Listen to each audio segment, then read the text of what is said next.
adik-adik semuanya, apa kabarmu hari ini? Semoga kita dalam keadaan sehat ya. Nah, pada kesempatan ini perkenalkan, nama saya Kak Nita dari Paroki Boyolali, mengajak adik-adik semuanya untuk mengikuti kegiatan Sekami online. Nah, sebelumnya kita mau salam senyum dulu ya. Semangat pagi, semangat dan ceria bersahabat. Hari ini hari Minggu, tanggal 22 November 2020, bertepatan dengan Hari Raya Tuhan kita Yesus Kristus, Raja Semesta Alam, dengan tema Pujilah Tuhan Yesus, Raja Semesta Alam. Nah, adik-adik semuanya, mari kita mengikuti kegiatan Sekami online berikutnya. Kamu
pagi teman-teman, berjumpa lagi di Sekami Online. Hari ini kita berjumpa lagi untuk sekolah minggu bersama-sama dengan teman-teman. Sebelum kita mulai, marilah kita berdoa dahulu. Siapkan sikap doa yang baik. Dalam nama Bapa dan Putera dan Roh Kudus, bersama kita tunduk dan berkata amin. Dalam nama Bapa dan Putra dan Roh Kudus, amin. Yesus Raja semesta alam, kami bersyukur padamu atas hari baru yang Kau anugerahkan kepada kami di hari ini, sehingga di hari ini Engkau melimpahi kami dengan rahmat dan karunia kehidupan. Kami percaya Engkaulah Raja semesta alam. Himpunlah dan satukan kami dalam kelimpahan kasih-Mu. Sembuhkanlah yang sakit, tegakkanlah kami yang lemah dan putus asa karena pandemi ini. Kuatkanlah kami yang berjuang di garis depan, para dokter, perawat, dan seluruh tenaga kesehatan. Berilah kami kekuatan dan pengharapan belas kasihan-Mu. Rajailah kami, maka kami tak akan kekurangan apapun. Selamatkanlah kami, maka percaya segalanya akan dipulihkan dan diperbaharui dalam nama-Mu. Dampingilah kami agar bertindak jujur, suci, dan tak bercela di hadapan-Mu pada hari ini. Allah yang Maha Kuasa, Engkau memperbaharui segala sesuatu dalam Putra-Mu yang terkasih, Raja semesta alam. Bebaskanlah seluruh ciptaan dari perbudakan dosa, agar seluruh alam raya mengabdi dan memuji Engkau sampai akhir masa. Demi Yesus Kristus, Putra-Mu dan pengantara kami, yang hidup dan berkuasa, kini dan sepanjang segala masa. Amin. Dalam nama Bapa dan Putra dan Roh Kudus. Amin. Oke, setelah ini kita akan mendengarkan sabda Tuhan. Dengarkan baik-baik sabda Tuhan dari kakak. Selamat pagi adik-adik berkah dalam. Hari ini kita mau mendengarkan firman Tuhan dari Injil Matius 25 ayat 31 sampai 46. Penghakiman terakhir. Apabila Anak Manusia datang dalam kemuliaannya dan semua malaikat bersama-sama dengan Dia, maka Ia akan bersemayam di atas tahta kemuliaannya. Lalu semua bangsa akan berkumpul di hadapannya, dan Ia akan memisahkan mereka seorang daripada seorang, sama seperti gembala memisahkan domba dari kambing. Dan Ia akan menempatkan domba-domba di sebelah kanannya dan kambing-kambing di sebelah kirinya. Dan raja itu akan berkata kepada mereka yang di sebelah kanannya, "Mari, hai kamu yang diberkati oleh Bapa-Ku, terimalah kerajaan yang telah disediakan bagimu sejak dunia dijadikan. Sebab ketika aku lapar, kau memberi aku makan. Ketika aku haus, kamu memberi aku minum. Ketika aku seorang asing, kamu memberi aku tumpangan. Ketika aku telanjang, kau memberi aku pakaian. Ketika aku sakit, kamu melawat aku. Ketika aku di dalam penjara, kamu mengunjungi aku." Maka orang-orang benar itu akan menjawab Dia, katanya, "Tuhan, bila manakah kami melihat Engkau lapar dan kami memberi Engkau makan, atau haus dan kami memberi Engkau minum? Bila manakah kami melihat Engkau sebagai seorang asing dan kami memberi Engkau tumpangan, atau telanjang dan kami memberi Engkau pakaian? Bila manakah kami melihat Engkau sakit atau dalam penjara dan kami mengunjungi Engkau?" Dan raja itu akan menjawab mereka, "Aku berkata kepadamu, sesungguhnya segala sesuatu yang kamu lakukan untuk salah seorang dari saudaraku yang paling hina ini, kamu telah melakukannya untuk aku." Dan Ia akan berkata juga kepada mereka yang di sebelah kirinya, "Enyaklah dari hadapanku, hai kamu orang-orang terkutuk, Enyaklah ke dalam api yang kekal yang telah sedia untuk iblis dan malaikat-malaikatnya. Sebab ketika aku lapar, kamu tidak memberi aku makan. Ketika aku haus, kamu tidak memberi aku minum. Ketika aku seorang asing, kamu tidak memberi aku tumpangan. Ketika aku telanjang, kamu tidak memberi aku pakaian. Ketika aku sakit dan dalam penjara, kamu tidak melawat aku. Lalu mereka pun akan menjawab dia, katanya, Tuhan, bila manakah kami melihat engkau lapar, atau haus, atau sebagai orang asing, atau telanjang, atau sakit, atau dalam penjara, dan kami tidak melayani engkau? Maka ia akan menjawab mereka, Aku berkata kepadamu, sesungguhnya segala sesuatu yang tidak kamu lakukan untuk salah seorang dari yang paling hina ini, kamu tidak melakukannya juga untuk aku. Dan mereka ini akan masuk ke tempat siksaan yang kekal, tetapi orang benar ke dalam hidup yang kekal. Demikianlah sabda Tuhan.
Halo adik-adik, selamat hari Minggu.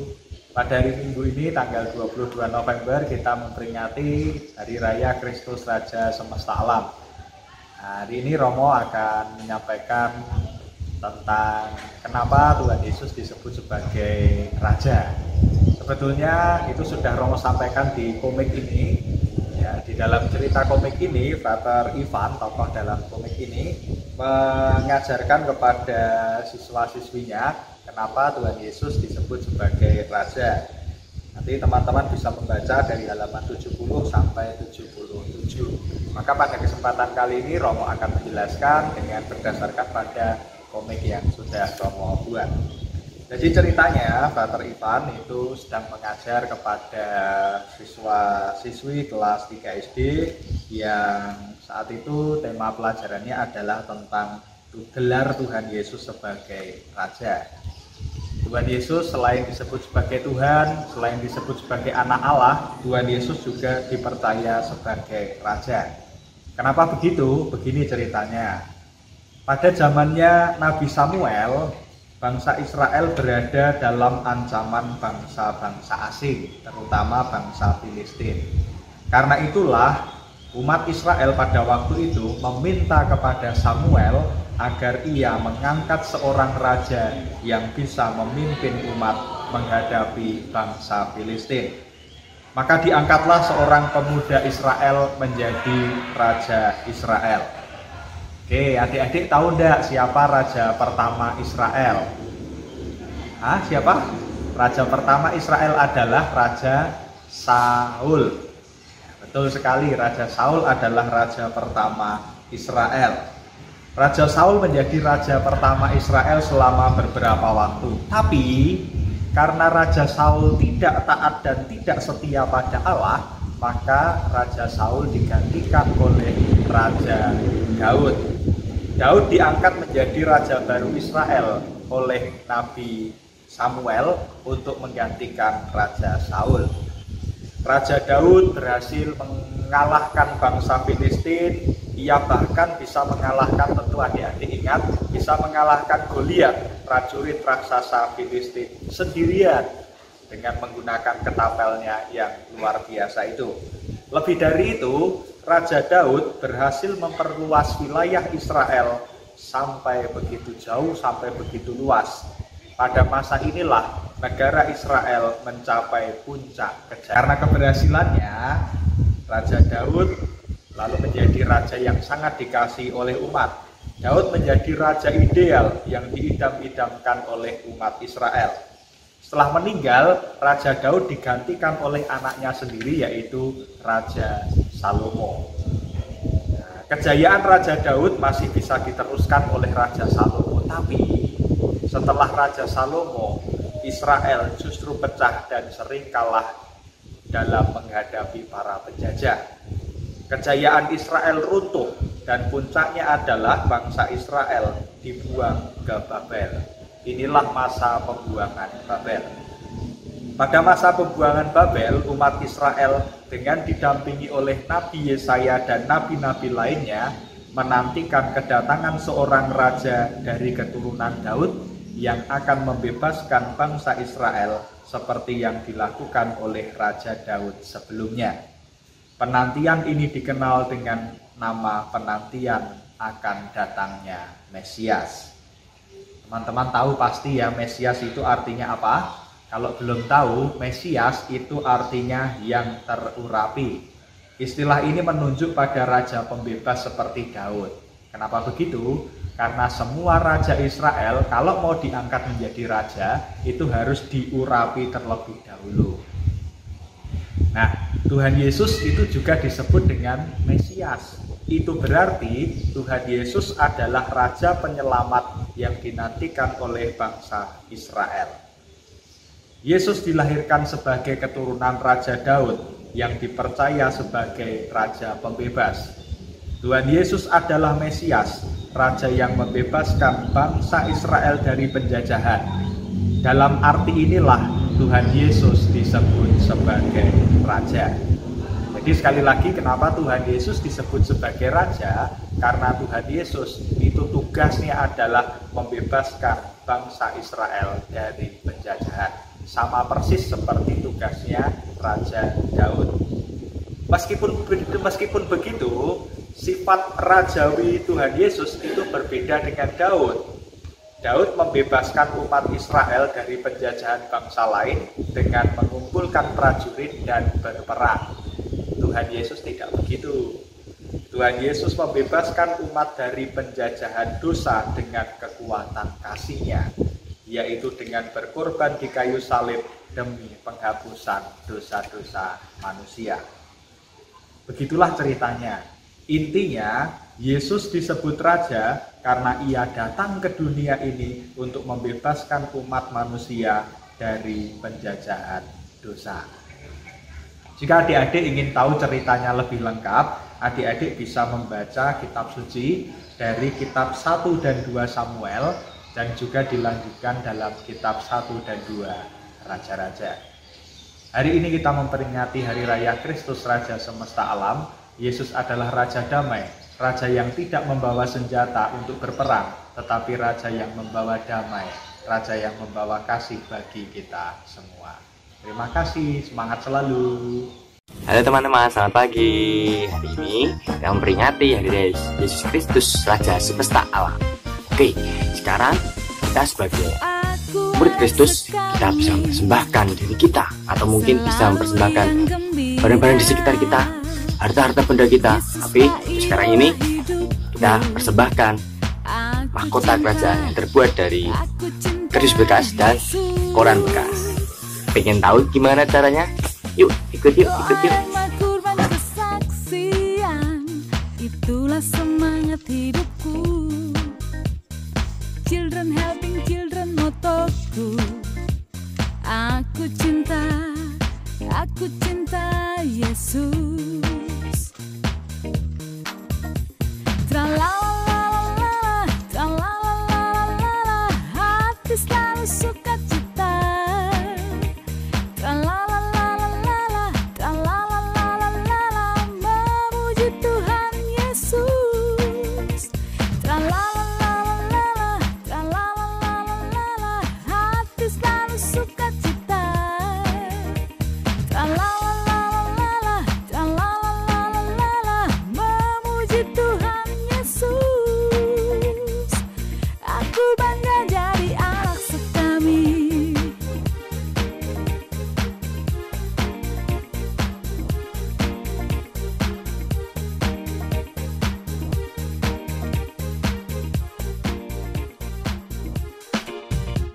Aku anak sekami, selalu yang gembira. Yesuslah idola hidupku. Aku cinta Yesus. Doa dan kurban kesaksian, itulah semangat hidupku. Children helping children motoku. Aku cinta Yesus. Tralalala, tralalala, hati selalu suka cita. Tralalala, tralalala, memuji Tuhan Yesus. Tralalala, tralalala, hati selalu suka cita. Tralalala, tralalala, memuji Tuhan Yesus. Aku bangga jadi anak sekami. Aku bangga jadi anak sekami. Aku bangga jadi anak sekami.